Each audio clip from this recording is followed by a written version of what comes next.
Widely known for her huge involvement in the civil rights movement during the 1960s, Maya Angelou was a role model for many. And today, it doesn't come as a shock that she is a legend still talked about. She was known never to hesitate to speak her mind on political issues and was a massive solicitor for the ignored and women. This wasn't the beginning of her story, though. She wasn't always the considerable force she is known as now and a voice to be reckoned with.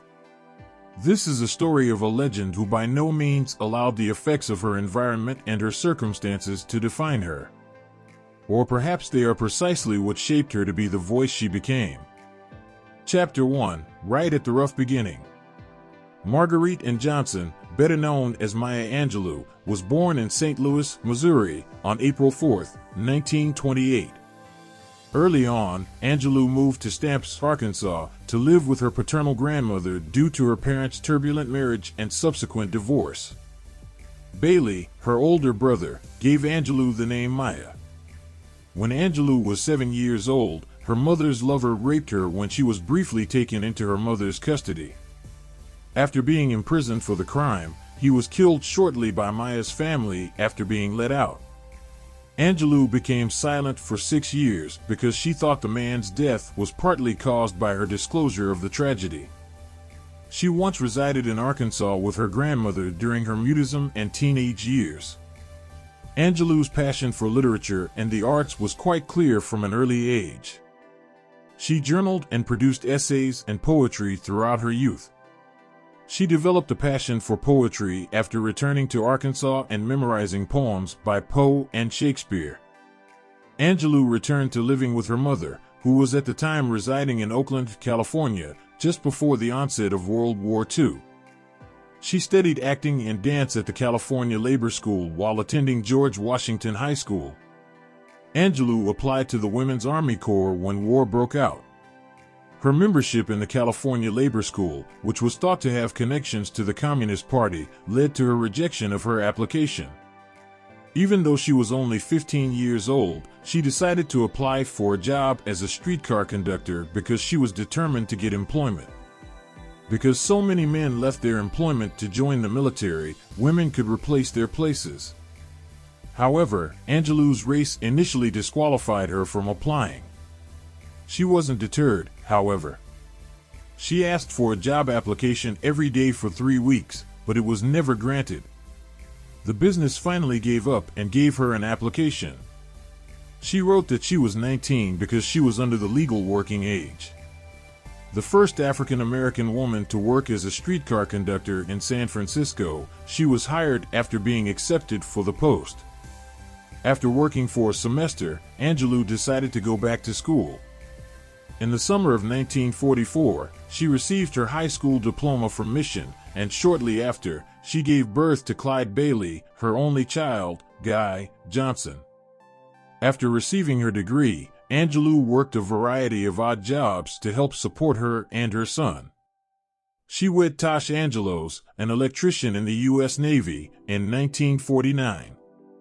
Despite the divorce from her husband in 1952, she took on a form of his last name and kept it throughout her life. Chapter 2, Her Defining Achievements. She was a civil rights activist. After traveling to many countries and meeting Malcolm X while residing in Ghana, Angelou returned to the United States in 1964 to support the black leader in his political endeavors. Malcolm X was murdered not long after she landed in the United States.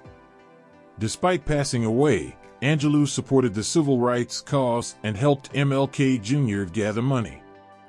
Unfortunately, the young artist was crushed when King was slain on her birthday in 1968.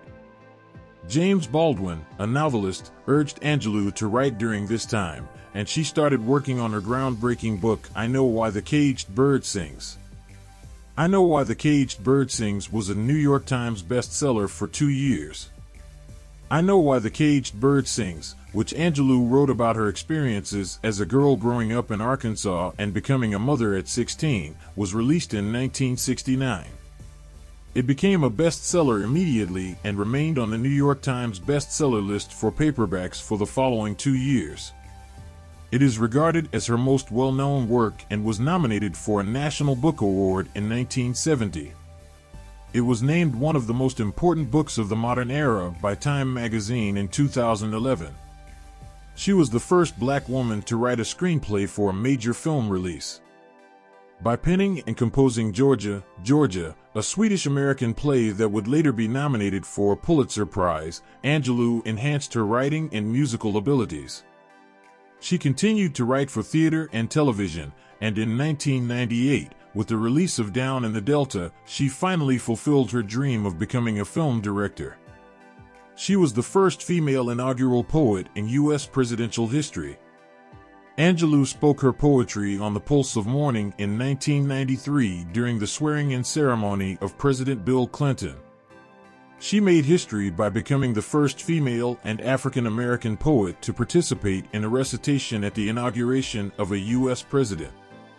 Before her, Robert Frost was the sole inaugural poet to perform the gift outright at the ceremony for President John F. Kennedy in 1961. She was awarded the Presidential Medal of Freedom. After receiving more than 50 honorary degrees and numerous renowned literary and humanitarian honors, President Barack Obama presented Angelou with the Presidential Medal of Freedom in 2010. The distinction stands out as the highest civilian honor in the country. Chapter 3: Personal Life and Death. According to a 2008 PBS documentary, John Savon, a former owner of Mary Lee who had been freed after the Civil War, was the father of Angelou's great-grandmother on her mother's side. Savon coerced Lee to sign a fabricated statement that named another man as the father of her kid. A jury ruled Savon not guilty despite being charged with coercing Lee to lie under oath and the fact that Savon was the child's father. With her daughter Marguerite Baxter, who would later become Angelou's grandmother, Lee was taken to the Clinton County Poorhouse in Missouri. Lee was referred to by Angelou as that poor young black girl, physically and psychologically traumatized. According to critic Mary Jane Lupton, when Angelou discussed her life, she did so informally, beautifully, and without a time chart in front of her. For instance, she was at least twice married but never stated how often for fear of sounding frivolous. According to her autobiographies and Gillespie, she wed Tosh Angelos in 1951 and Paul Dufour in 1974. She reportedly started dating Vusumzi Make in 1961 but did not formally wed him until 1964. The information about Angelou's life that she provided in her 7 autobiographies, as well as in a large number of speeches, interviews, and articles, tended to be contradictory. At the age of 86, Angelou passed away on May 28, 2014. Her nurse found her on her bed. Despite Angelou's rumored ill health and cancellation of recent events, she was still writing another book, an autobiography on her interactions with national and international leaders. She wrote 4 books in the last 10 years of her life, according to her son Guy Johnson, who spoke at her memorial ceremony at Wake Forest University. Even though she was in continual agony from her dance career and respiratory failure, she exited this mortal realm with no loss of clarity or comprehension, he remarked. Artists, entertainers, and world leaders, including Obama, whose sister was named after Angelou, and Bill Clinton, paid tribute to the poet and expressed their sympathies. According to Harold Augenbraum of the National Book Foundation, Angelou left a legacy that all writers and readers worldwide can respect and aspire to. I Know Why the Caged Bird Sings reached the top spot on Amazon.com's best-selling list a week after Angelou passed away. A public memorial ceremony was held for Angelou on May 29, 2014, at the Winston-Salem church she attended for 30 years, Mount Zion Baptist. On the campus of Wake Forest University in Winston-Salem, a private funeral service was held at Wake Chapel on June 7th. The tribute was streamed live on the university website and broadcast live by regional stations in the Winston-Salem/Triad area. Her son, Oprah Winfrey, Michelle Obama, and Bill Clinton. Chapter 4: Her Most Famous Works and Known Quotes. No one can say they ever really knew who Maya Angelou was as a writer if they haven't read her bestseller, I Know Why the Caged Bird Sings, 1969. It covers her life from age 3 to 16. The young Maya experiences racism, deprivation, and being raped by her mother's lover. She becomes mute after the rapist is killed. However, through the guidance of an inspiring mentor, she later discovers a love of reading and her own voice, and she goes on to become the first black streetcar conductor in San Francisco. The poem Sympathy by African-American poet Paul Laurence Dunbar contains a phrase that inspired the title. The bird's song is a prayer for liberation. This is her most famous work amongst many others. Some, like And Still I Rise, became more famous when Nelson Mandela recited it at his 1994 presidential inauguration. Also, Phenomenal Woman, The Heart of a Woman, On the Pulse of the Morning, and A Song Flung Up to Heaven.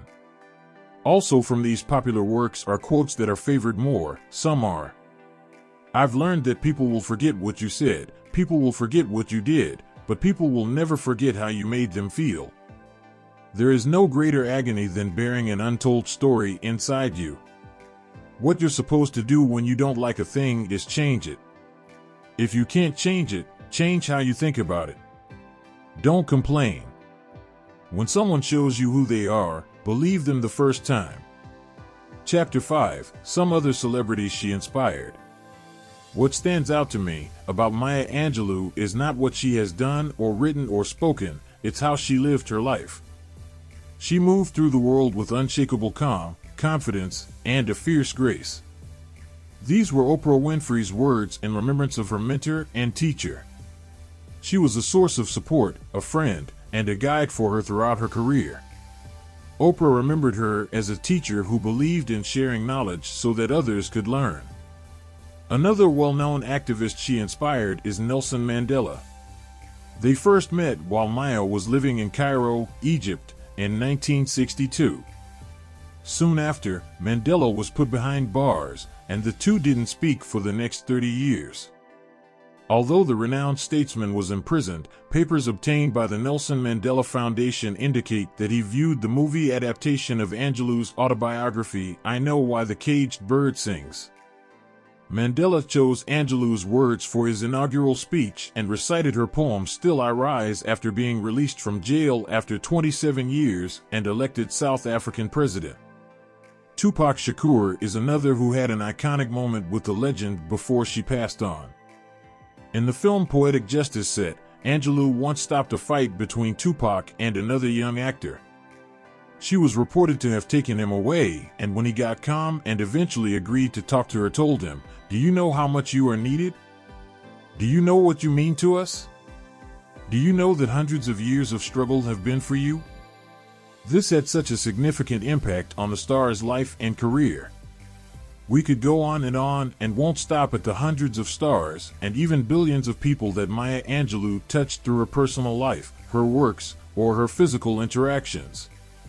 Maya was that person you could think was synonymous with being safe. Even in an old tweet, Rihanna went on to say that I Know Why the Caged Bird Sings was the first book she read as a teenager, and she made us feel so safe, safe enough to trust her wisdom. Wisdom one can usually only acquire through experience.